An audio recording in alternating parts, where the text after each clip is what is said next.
The lives and times of historical figures have always been a source of interest and fascination. Mughal Channel is proud to introduce you with the great Mughal historical rulers and their fascinating stories. We are making series of short historical videos of 6 most famous emperors of Mughal Empire. This first video is about the first Mughal emperor, Zahiruddin Babur, a lion. He was born in Andijan, city of Uzbekistan in 1482.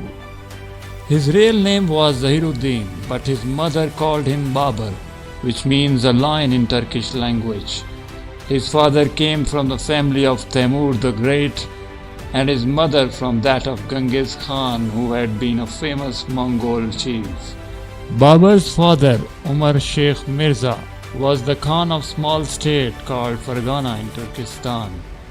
When Babur was 12 years old, his father died as a result of an accident. The Khan was feeding his pigeon one day when the pigeon house, which was built on the edge of a steep hill, fell down and killed him. After his father's death, Babur became the Khan of Fargana. Enemies tried to capture his state with the help of his chiefs. Babur spent the next 12 years fighting to keep his throne. However, his enemies were too strong for him, and at least he had to leave Fargana. Babur's small army and many of his chiefs remained true to him. Babur told them, "I have had to give up my father's throne, but I shall find another. Temur was a great soldier. He marched into India and ruled over Punjab. I shall do as he did and march into India also." So Babur led his small but well-trained army into Afghanistan. After many hard battles, he took Kabul, the capital of Afghanistan, and became the ruler of the country. From Kabul, Babur marched into India several times, taking Ghazni on his way, and at last reaching the river Indus. He then went back to Kabul. At that time, there was a king of Delhi who was cruel and unjust. His ministers disliked him and his people feared him. He was called Sultan Ibrahim Lodi. Daulat Khan, a minister of his who was the governor of Punjab, sent a message to Babur saying, "Come and help me to attack Sultan Ibrahim Lodi." Babur agreed to this and marched with his army to Lahore and Dipalpur and captured both cities. At the last moment, Daulat Khan became frightened and refused to help Babur against Sultan Ibrahim Lodi of Delhi. Babur knew that his own army was too small to fight alone against the Sultan, so he led his soldiers back to Kabul. Later in 1526, Babur attacked India once more. He had an army of about 2,500 men and they took with them several large guns. But when Babur arrived at Panipat near Delhi, he found Ibrahim Lodi waiting for him with an army of 1 lakh soldiers and with 1,000 elephants that had been trained to fight. Babur was a clever general. He sent for his chief officers and they told him that the Sultan's army was at least 4 times as large as their own. So Babur said, "Because of this, our only chance of winning the battle is to surprise the enemy. True, he has more men than we have, but our men are better." The Sultan's soldiers, riding on the elephant, came slowly forward to attack the small Mongol army which stood in front of them. From the high backs of elephants, the Sultan's soldiers threw spears and shot arrows at their armies.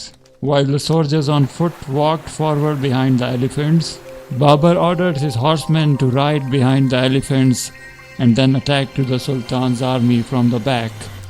They did this before his army turned round. The Mughals, riding fast horses, attacked first in one place and then in another, killing the Sultan's soldiers with their swords and spears. Then Babur shoot his big guns, which had been pulled by oxen, at the Sultan's army. Their soldiers were already thrown out of line by the attacks from behind. The noise of Babur's gun sounded like thunder, and the smell of fire and smoke frightened the elephants. So they ran away through the Sultan's army, killing many of his men. By the middle of the day, the king of Delhi's soldiers had thrown down their swords and run away. On the flat ground outside the city of Delhi, thousands of the Sultan's soldiers lay dead. One of Babur's officers came to him and said, "Sir, we have found the body of Sultan Ibrahim Lodi." Babur went to look at the dead man and said, "Ibrahim Lodi was a brave man. Bury him like a true soldier." Babur was now the king of Delhi and Agra, but he had many new difficulties. His officers and ministers were used to the cold weather of mountains of Afghanistan, and they did not like the great heat of flat, low country. They did not want to stay in Agra, and so came to Babur and said, "Sir, why should we stay any longer in this country? The people do not like us, and we have no friends here. Let us go back to Kabul where our wives and children wait for us." The emperor was silent for some moment as he remembered the green hills and cold air of his own country. He too wanted to leave the hot, dry, flat country of India for the gardens near Kabul, for the fruits trees and the fields of flowers. But he knew that if he marched his forces back, his enemy would attack the Punjab and the poor people would have much trouble and pain. They would again have a king who would not treat them fairly. Then Babur spoke to his officers. "We won a great battle over Ibrahim Lodi of Delhi, and now we are the masters of the Punjab. How can we go back to Kabul? Our enemies will take the Punjab from us and hurt these people. So can we do this? No. I must stay here, and you must stay with me. I shall need your help to fight in other parts of India and take new cities." So Babur officers and ministers agreed to remain with him. The emperor was pleased and gave each man a part of treasure, which had belonged to Sultan Ibrahim Lodi.